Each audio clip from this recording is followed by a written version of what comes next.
تیری توصیف کیسے کروں میں بیان، آمنا کے قصے تیری کیا بات ہے، تیری توصیف کیسے۔ اعوذ باللہ من الشیطان الرجیم، بسم اللہ الرحمن الرحیم۔ میں قائم ٹی وی کراچی اسٹیشن سے آپ کی میزبان بطول زہرا پروگرام سیرت ساتقین لے کر حاضر خدمت ہوں، اور ہمارے ساتھ تشریف فرما ہے معروف مذہبی اسکالر ڈاکٹر ثروت عسکری۔ السلام علیکم۔ وعلیکم السلام۔ سب سے پہلے تو آپ کو جشن ساتقین جو ہے وہ بہت مبارک ہو، خیر مبارک۔ اور اسی حوالے سے ہمارا پروگرام ہے اور ہم آپ سے بات چیت کریں گے۔ تو سب سے پہلے جو میرا آپ سے سوال ہے وہ ہے کہ رسول اللہ کی ولادت سے قبل عرب کی کیا حالات تھے؟ بسم اللہ الرحمن الرحیم۔ السلام علیکم۔ میں آپ کی خدمت میں، آپ کی پوری ٹیم کی خدمت میں، اور آپ کے توسط سے آپ کے تمام ناظرین کی خدمت سے قائم ٹی وی جہاں جہاں پہ دیکھا جاتا ہے پوری دنیا میں، ان تمام ناظرین کی خدمت میں تہنیت پیش کرنا چاہتی ہوں، مبارکباد پیش کرنا چاہتی ہوں، اس لیے کہ یہ کائنات کا سب سے بڑا جشن ہے، یہ کائنات کی سب سے بڑی عید ہے۔ اور جب عید میلاد النبی صلی اللہ علیہ وآلہ وسلم کا ذکر ہوا کرتا ہے تو مجھے یہ کہنے کی اجازت دیجیے کہ یہ تمام عیدوں میں سب سے بڑی عید ہے، اس لیے کہ اگر آقا صلی اللہ علیہ وآلہ وسلم تشریف نہ لائے ہوتے تو سرکار احکامات نہ آئے ہوتے، نہ ہم عید الفطر کے بارے میں جانتے، نہ عید الاضحیٰ کے بارے میں جانتے۔ یعنی یہ جو ولادت رسول صلی اللہ علیہ وآلہ وسلم کی عید ہے، یہ سب سے بڑی عید ہے۔ تو آقا صلی اللہ علیہ وآلہ وسلم کی ذات گرامی کو نذرانِ عقیدت پیش کرتے ہوئے میں اپنی ہی نعت کے چند اشعار آپ کی سماعتوں کی نظر کرنا چاہتی ہوں کہ یہ شان کریمی ہے تیری اے میرے سرکار، یہ شان کریمی ہے تیری اے میرے سرکار، رکھ لیجئے محشر میں بھرم میرا بس ایک بار، اور محشر میں صدا دوں گی یوں ہی اے میرے آقا، محشر میں صدا دوں گی یوں ہی اے میرے آقا، اب کیجئے شفاعت میری اے شافع ابرار، اور جب جب مجھے طوفان حوادث نے گھیرا، جب جب مجھے طوفان حوادث نے گھیرا، دیتی ہوں تمہیں واسطہ حسنین کا ہر بار، اور یہ شوق زیارت مجھے جینے نہیں دیتا، یہ شوق زیارت مجھے جینے نہیں دیتا، روضے کا مجھے اپنے کرا دیجئے دیدار، اور سربت کو صدا دیجئے اے رحمت عالم۔ مقطع عرض ہے کہ سربت کو صدا دیجئے اے رحمت عالم، تربت کو میری نور سے کر دیجئے زوبار، یہ شان کریمی ہے تیری اے میرے سرکار، رکھ لیجئے محشر میں بھرم میرا بس ایک بار۔ سبحان اللہ، سبحان اللہ۔ یہ نعت رسول مقبول صلی اللہ علیہ وآلہ وسلم اسی ماہ ربیع الاول میں پروردگار عالم نے مجھے عطا فرمائی ہے، اور میں چاہتی ہوں کہ آقا صلی اللہ علیہ وآلہ وسلم کے صدقے میں، ان کے گھرانے کے صدقے میں رب العالمین میرے مرحوم والدین، میرے مرحوم شوہر اور ان کے والدین کی پروردگار عالم مغفرت فرمائے، اور آقا صلی اللہ علیہ وآلہ وسلم کی شفاعت نصیب ہو۔ بہت خوبصورت آپ کا ٹاپک ہے، اس لیے کہ سیرت طیبہ صلی اللہ علیہ وآلہ وسلم پر حضور نبی کریم صلی اللہ علیہ وآلہ وسلم جب مبعوث برسالت ہوئے تو اس سے پہلے عرب کے حالات بہت زیادہ ناگفتہ تھے۔ تاریخ یہ بتاتی ہے کہ جب آقا صلی اللہ علیہ وآلہ وسلم مبعوث برسالت ہوئے تو اس سے پہلے جس زمانے کو ہم جاہلیت اسلام، جاہلیت قبل از اسلام کا زمانہ کہتے ہیں، یہ زمانہ بڑا مشکل تھا، اس لیے کہ ہر جانب ہمیں ایک بے راہ روی نظر آتی ہے، کفر و شرک کا ہمیں دور دورہ نظر آتا ہے، بلکہ اخلاقی گراوٹ اس حد تک بڑھ گئی تھی کہ کوئی عورت محفوظ نہیں تھی۔ باپ کے مرنے کے بعد مائیں، جو سوتیلی مائیں بھی ہوا کرتی تھیں، وہ بیٹوں میں ترکے کے طور پر تقسیم ہو جایا کرتی تھیں، اور خانہ کعبہ جیسا مقدس مقام وہاں کی بھی بے حرمتی کی جاتی تھی۔ تو اس قدر جاہلیت قبل از اسلام کے جو ہمیں عرب کے حالات نظر آتے ہیں وہ بہت زیادہ ناگفتہ بہ نظر آتے ہیں، لیکن اس میں سب سے زیادہ اہمیت کی بات یہ ہے بطول کہ اس زمانے کے جو افراد تھے وہ ان برائیوں پر شرمسار نہیں ہوتے تھے، وہ ان پر نادم نہیں ہوا کرتے تھے، بلکہ وہ ان پر فخر کیا کرتے تھے، وہ اپنی چرب زبانی پر فخر کیا کرتے تھے، اپنی ہٹ درمی پر فخر کیا کرتے تھے، اپنی سرکشی پر، اپنی خودسری پر فخر کیا کرتے تھے، اور اس کو اپنے لیے باعث فخر و مباحات جانتے تھے۔ یہی وجہ ہے کہ ہم دیکھتے ہیں کہ اس زمانے کی جو جنگیں ہوا کرتی تھی وہ کئی مہینوں بلکہ کئی سالوں پر محیط ہوا کرتی تھی، اور ایک قتل و غارت گری کا بازار گرم رہتا تھا، ایک قبیلہ دوسرے قبیلے سے لڑنے کے بہانے تلاش کیا کرتا تھا. اور مجھے ایک مقام پہ یاد آتا ہے کہ عرب کا ایک مشہور شاعر ایک شعر لکھتا ہے. میں عربی کا ترجمہ آپ کی سماعتوں کی نظر نہیں کروں گی بلکہ صرف ٹرانسلیشن ترجمہ آپ کی خدمت میں نظر کروں گی کہ جس میں وہ شاعر کہتا ہے جب کوئی بچہ پیدا ہوا کرتا ہے تو ہم انتظار کیا کرتے ہیں کہ کب وہ تلوار چلانے کے قابل ہوگا, کب وہ گھوڑے کو اڑانے کے قابل ہوگا. یعنی ان کی جو تمنائیں ہوا کرتی تھی, آرزویں ہوا کرتی تھی, وہ یہی ہوا کرتی تھی کہ جنگ و جدل ہو, لڑائی ہو, قتل و غارت گری ہو. اور غیرت کے نام پر وہ قتل و غارت گری کا بازار گرم کر دیا کرتے تھے, باوجود اس کے کہ ان میں غیرت نام کی کوئی چیز نہیں تھی. وہ اپنی شاعرانہ, کیونکہ شاعری کا اس وقت ہم دیکھتے ہیں کہ بہت زیادہ تذکرہ نظر آتا ہے, تو اس میں دوسرے قبیلے کی خواتین کا نام لیا کرتے تھے اور اس کے بعد ان کی لیے حسن کے, ان کے عشق میں اشعار کہا کرتے تھے. اور جب دوسرا قبیلہ سنتا تھا تو وہ ان کے اوپر حملہ آور ہو جایا کرتا تھا. یعنی یہ ایک سلسلہ چلتا رہتا تھا اور اس قدر اخلاقی گراوٹ ان کے درمیان میں موجود تھی. اور میں یہ کہتی ہوں کہ شاید یقیناً یہی وہ حالات تھے کہ جن کی بنا پر رب العالمین نے ایک رسول کو مبعوث برسالت کر کے عرب کی سرزمین پر بھیجا تاکہ آقا صلی اللہ علیہ وآلہ وسلم کے وجود اقدس کی برکت سے, سرکار صلی اللہ علیہ وآلہ وسلم کی تعلیمات سے ان کے حالات بہتر ہو جائیں. اچھا, ہمارے یہاں عموماً ایک بات کہ جیسے کہ میں نے بھی ابھی گفتگو میں کہا کہ جاہلیت قبل از اسلام. اچھا, جاہلیت ہم ان معنوں میں کہا کرتے ہیں کہ یہ اسلام کی روشنی سے ناواقف تھے, یہ اسلام کی تہذیب اور تمدن سے ناواقف تھے, یہ اسلام کی جو عظیم اعلیٰ تعلیمات تھیں اس سے ناواقف تھے. ورنہ ان کے درمیان بڑے بڑے افراد بھی موجود تھے جو کہ علم اور ادب پر مکمل دسترس رکھا کرتے تھے, شعراء حضرات بھی موجود تھے اور یہ بڑے بڑے قصیدے کہا کرتے تھے, بڑی بڑی ان کے یہاں ادبی شاہکاریں موجود ہوا کرتے تھے. اور یہاں تک کہ تاریخ میں لکھا ہے کہ جب یہ کوئی قصیدہ عربی میں لکھا کرتے تھے, کوئی شعر و اشعار کا کوئی سلسلہ ہوا کرتا تھا تو اسے خانہ کعبہ کے دروازے پر آویزہ کر دیا کرتے تھے تاکہ جب لوگ خانہ کعبہ کے اندر آئے تو اس شاعری کو پڑھ لیں یا اس عربی جو مسجع ہوتا تھا, مرقع ہوتا تھا, اس کو پڑھ لیں. یہ کس کی شان میں ہوتا تھا؟ کسی کی بھی شان میں ہو سکتا تھا, یہ ایک دوسرے کی بھی شان میں ہو سکتا تھا, اپنے قبائل کی شان میں بھی ہو سکتا تھا, صحیح, اپنی تعریف میں بھی ہو سکتا تھا. تو بلکہ رجز کا جو ہمیں تذکرہ ملتا ہے وہ ہمیں سرزمین عرب سے ہی ملتا ہے. تو اس طرح یہ ان میں بڑے بڑے شعراء تھے, بڑے بڑے ادبا تھے, لیکن افسوس کی بات یہ تھی کہ یہ اسلام کی تعلیمات سے ناواقف تھے. لہٰذا پروردگار عالم نے اس عرب کی سرزمین کو منتخب کیا, قبیلہ قریش کو منتخب کیا, خاندان بنو ہاشم کو منتخب کیا. اچھا, خاندان بنو ہاشم کی جب بات آتی ہے تو ہم جب تمام عربوں کی بات کرتے ہیں تو یہ قبیلہ قریش میں خاندان بنو ہاشم, کیونکہ حضور نبی کریم صلی اللہ علیہ وسلم کو وہاں پر مبعوث برسالت ہونا تھا, لہٰذا تاریخ یہ بتاتی ہے کہ یہ موحد تھے, یعنی توحید پرست تھے. جبکہ عرب کی سرزمین پر بچہ بچہ کفر و شرک کی ضلالت میں مبتلا تھا, مگر یہ خاندان ایسا تھا جو کہ اللہ کی وحدانیت کو تسلیم کیا کرتا تھا. اچھا, یہ انبیاء کی نسل سے تھا, یعنی سلسلہ اسماعیلیہ جسے ہم کہتے ہیں, حضرت ابراہیم علیہ السلام اور ان کے بیٹے حضرت اسماعیل علیہ السلام. تو یہ ایک صدق و صفا کا سلسلہ تھا, سلسلہ انبیاء تھا. حضرت حاجرہ سلام اللہ علیہا جنہیں حضور نبی کریم صلی اللہ علیہ وآلہ وسلم کی جدہ ماجدہ کہا جاتا ہے, تو یہ جو خاندان تھا جسے ہم خاندان بنو ہاشم کہتے ہیں, یہ خاندان بنو ہاشم اپنے اسلاف کی یعنی حضرت ابراہیم علیہ السلام کی تمام تر روایات پر چلتا آ رہا تھا. اور اسی لیے پروردگار عالم نے ان کو منتخب فرمایا کہ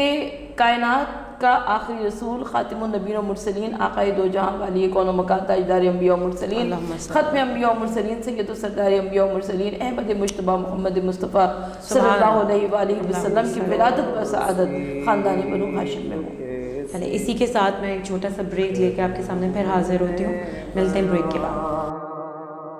آمنا کے قصے تیری کیا بات ہے, تیری توصیف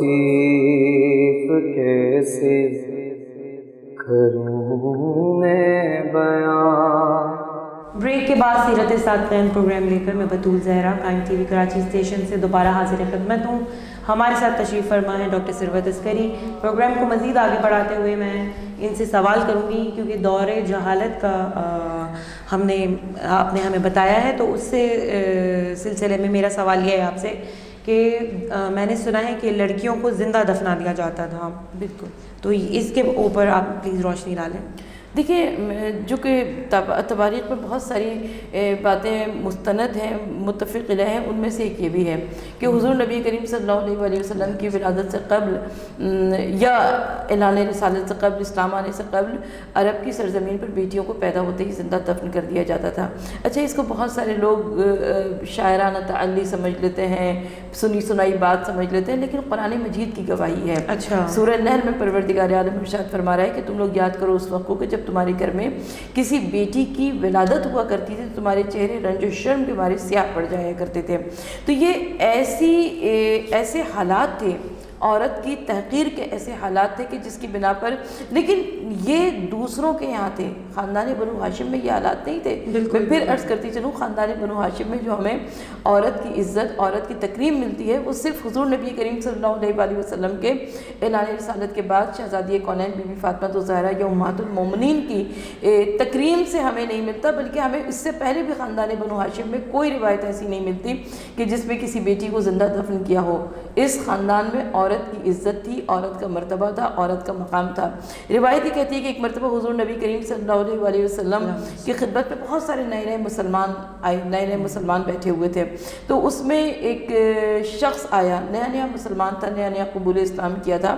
اور شاید تاریخ میں اس کا نام قیس بن عاصم ہے. اس نے کہا کہ یا رسول اللہ صلی اللہ علیہ وسلم, مجھے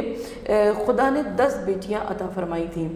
اور میں نے ان تمام کی تمام 10 کی 10 بیٹیوں کو زندہ دفن کر دیا. اچھا, سب سے پہلی بات تو یہ کہ ہمارے یہاں کتنے سارے ایسے لوگ ہوتے ہیں جو دعائیں مانگتے ہیں کہ یا رب العالمین ہمیں بیٹی عطا فرما دے. اچھا,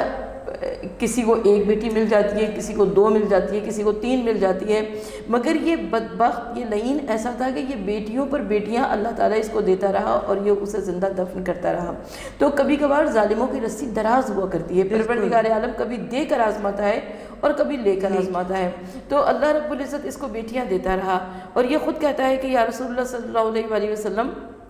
ایک مرتبہ ایسا ہوا کہ میں کسی سفر پر گیا. آپ کو معلوم ہے کہ اس زمانے کے سفر کئی ہفتوں, کئی مہینوں, بلکہ کئی سالوں پر بھی محیط ہوا کرتے تھے. تو اس نے کہا کہ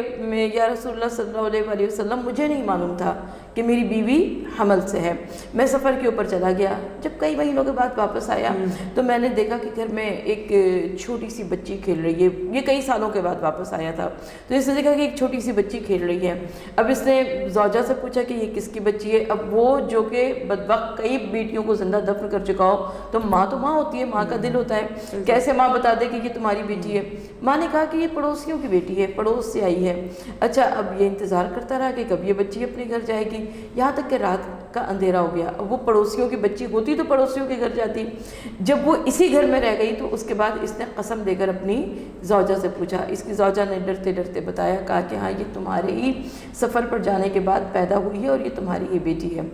اب یہ کہتا ہے کہ میرے اوپر رنج نے, شرم نے, غیرت نے غلبہ کیا, اور میں پوری رات یہ سوچتا رہا کہ جب خاندان والے آئیں گے, قوم قبیلے والے آئیں گے, رشتہ دار آئیں گے, تو وہ کہیں گے کہ تو نے اتنی بیٹیوں کو زندہ دفن کیا, پھر اللہ نے تجھے بیٹی ہی عطا کر دی. اب یہ کہتا ہے کہ جب صبح نمودار ہوئی تو میں نے ایک ہاتھ میں بیلچہ اٹھایا اور ایک ہاتھ میں اس بچے کا ہاتھ تھاما. چھوٹی سی بچی تھی. اور وہ کہتا ہے کہ میں صحرا میں, جنگل میں, بیابان میں نکل گیا, اور وہاں پر جا کر میں نے گڑھے کو کھودنا شروع کیا, مٹی کو نکالنا شروع کیا. اچھا, بچی بہت چھوٹی سی تھی, لیکن کیونکہ ماں نے بتا دیا تھا کہ یہ تمہارے بابا ہیں, تو وہ کہتا ہے کہ جب میں مٹی نکالتے تھک جاتا تھا تو ایک طرف بیٹھ جاتا تھا. وہ بچی اپنے ننھے ہاتھوں سے میرے سر کو دباتی تھی, میری زلفوں میں شانہ کرتی تھی, کہتی تھی, پوچھتی تھی, بابا جان کہ آپ تھک گئے. یہاں تک کہ وہ ایک گڑھا کھود کر تیار ہو گیا, اور جب وہ گڑھا تیار ہو گیا تو وہ کہتا ہے کہ میں نے اپنی بچی کو اس میں ڈالا اور اس کے اوپر مٹی ڈالنے لگا. تو وہ بچی اس وقت مجھے آواز دے رہی تھی. تو روایت یہ کہتی ہے کہ جب آقا صلی اللہ علیہ وسلم نے اس واقعے کو سنا تو رحمت للعالمین رسول کی آنکھوں سے آنسو بہنے لگے, اور آقا صلی اللہ علیہ وسلم نے ارشاد فرمایا کہ پروردگار عالم ارحم الراحمین ہے, وہ تمہارے گناہوں کو معاف فرمانے والا ہے، لیکن اب تم برائے خدا میرے پاس سامنے نہ آنا، اس لیے کہ جب میں تمہاری شکل دیکھوں گا تو مجھے یہ تمہارا گناہ یاد آئے گا۔ تو حضور نبی کریم صلی اللہ علیہ وآلہ وسلم نے عورت کی عزت، عورت کا مرتبہ، عورت کی منزلت میں اضافہ فرما دیا۔ میں یہ کہتی ہوں کہ آج قائم ٹی وی کے زیر اہتمام اس پروگرام میں بات کرتے ہوئے کہ ہم کو اللہ کا شکر ادا کرنا چاہیے کہ ہم آقائے دو جہاں صلی اللہ علیہ وآلہ وسلم کی امت میں شمار ہوئے، اور اس کے بعد آقا صلی اللہ علیہ وآلہ وسلم کا شکر ادا کرنا چاہیے۔ شکریہ ادا کرنا اخلاقاً بھی ہوا کرتا ہے، شرعاً بھی واجب ہوا کرتا ہے، اس لیے کہ جن کے آپ ممنون احسان ہوا کرتے ہیں، اگر آپ انہیں ایک لفظ شکریہ نہ کہیں تو ان کا دل ٹوٹ جاتا ہے۔ تو یہاں پر واجبات میں سے شمار ہے کہ ہم حضور نبی کریم صلی اللہ علیہ وآلہ وسلم کو شکریہ کہیں کہ آپ نے ہماری عزت، ہمارے مرتبے، ہماری منزلت میں اضافہ فرما دیا۔ اگر اسلام نہ آتا تو لوگوں کو کیسے معلوم ہوتا کہ بیٹی وہ ہے کہ جس کے اوپر علم حاصل کرنا واجب اور لازم ہے، بیٹی وہ ہے کہ جس کو باپ کی میراث میں سے حصہ دار قرار دیا جاتا ہے، بیٹی وہ ہے جو کہ گھر کی رونق ہے، بیٹی وہ ہے جو کہ باپ کے لیے عزت کا، غیرت کا باعث ہے، بیٹی وہ ہے جو کہ بھائیوں کے واسطے ان کی محبت کی حامل ہے، بیٹی وہ ہے جو کہ اپنی ماں کے لیے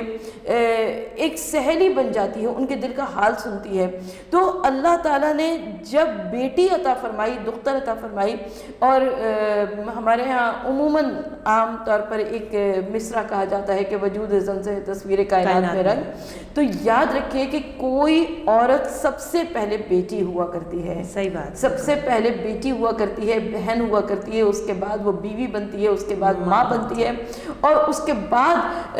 اس کی ذات سے جو ہمیں رنگینیاں نظر آتی ہیں، جو دل آفرینیاں نظر آتی ہیں، جو رانائیاں نظر آتی ہیں، کہ جس سے نہ صرف یہ کہ اس کا گھر معطر ہوتا ہے بلکہ اس کے تمام تر رشتے بھی خوشبو سے معطر ہو جاتے ہیں۔ ایک عورت کا کردار اتنا عظیم ہوتا ہے۔ اچھا، بہت آپ نے اچھا بیٹی کے حوالے سے جو ہے پورا ڈسکرائب کر دیا، لیکن تھوڑا سا میں چاہتی ہوں آپ ناظرین کو یہ بھی بتائیے کہ آپ صلی اللہ علیہ وسلم کی اولاد میں صرف ایک بیٹی تھی، تو اس میں بھی اللہ کی حکمت تھی کہ آپ کو بیٹا نہیں دیا اور پھر لے لیا، تو اس پہ روشنی ڈالیں پلیز۔ دیکھیں بطول، سب سے بہت اچھا آپ کا یہ سوال ہے، اس لیے کہ حضور نبی کریم صلی اللہ علیہ وآلہ وسلم محبوب خدا تھے، ان کو پروردگار عالم کیا نہ عطا کر دیتا، لیکن اللہ رب العزت نے اپنے محبوب کے ذریعے، آقائے دو جہاں صلی اللہ علیہ وآلہ وسلم کے ذریعے بیٹی کا مرتبہ، بیٹی کی عزت اور بیٹی کی منزلت کو بتایا۔ حضور نبی کریم صلی اللہ علیہ وآلہ وسلم کے کئی بیٹوں کی رحلت ہو چکی تھی۔ اچھا، جو مکے کے مشرکین اور مکے کے کفار تھے انہوں نے کہنا شروع کیا ایک دوسرے سے کانوں میں آپس کہ نعوذ باللہ من ذالک، محمد تو ابتر ہو گئے، اس لیے کہ کوئی ان کے گھر میں بیٹا ہی نہیں ہے۔ ان کا ذہن ناقص یہ کہتا تھا کہ کسی بھی تحریک، کسی بھی پیغام، کسی بھی مشن کو آگے بڑھانے کے لیے اولاد، اور وہ بھی اولاد نرینہ کی ضرورت ہوا کرتی ہے۔ تو انہوں نے کہا کہ نعوذ باللہ من ذالک، جب سرکار اس دنیا سے تشریف لے جائیں گے، نقل کفر نہ باشد، میں ان کی بات دہرا رہی ہوں، اس روایت کو آگے بڑھانے کی کوشش کر رہی ہوں کہ پھر ہم ہوں گے، ہمارا کفر ہوگا، اور اس طرح کی باتیں۔ لیکن پروردگار عالم نے سورہ کوثر کا نزول فرمایا۔ سورہ کوثر کے نزول کے ذریعے کہا کہ یا رسول، ہم نے آپ کو کوثر عطا فرمایا، اور اس کے بعد اسی سورہ کوثر کے آخری آیت میں ارشاد فرمایا کہ آپ کا دشمن ابتر یعنی نسل بریدہ رہے گا، یعنی ایک بیٹی کے ذریعے اللہ نے وہ منزلت، وہ مقام کائنات کی بیٹیوں کو عطا فرمایا کہ آج پوری دنیا میں اس بیٹی کی نسل موجود ہے، مانوی نسل بھی موجود ہے، حسبی نسبی نسل بھی موجود ہے۔ اور اگر ہم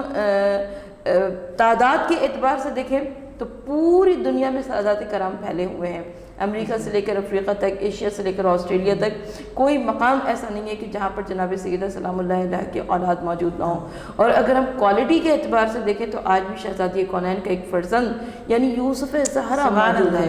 اور اس شان سے موجود ہے کہ یوسف زہرا صبح و شام شہزادی کونین جناب سیدہ سلام اللہ علیہ کی یعنی اپنی جدہ ماجدہ جناب فاطمہ الزہرا سلام اللہ علیہ سے عقیدت اور مودت کا دم بھرا کرتے ہیں۔ سبحان اللہ۔ اسی کے ساتھ جو ہے آپ کا بہت بہت شکریہ، اور اسی کے ساتھ ہم جو ہے وہ پروگرام کو یہاں پہ اختتام کر رہے ہیں، اور بہت جلد دوبارہ دوسرا پروگرام سرکار دو عالم کی ہی شان میں لے کے حاضر خدمت ہوتے ہیں۔ تب تک کے لیے بطول زہرا کو اجازت دیجیے، اللہ حافظ۔ محمد یا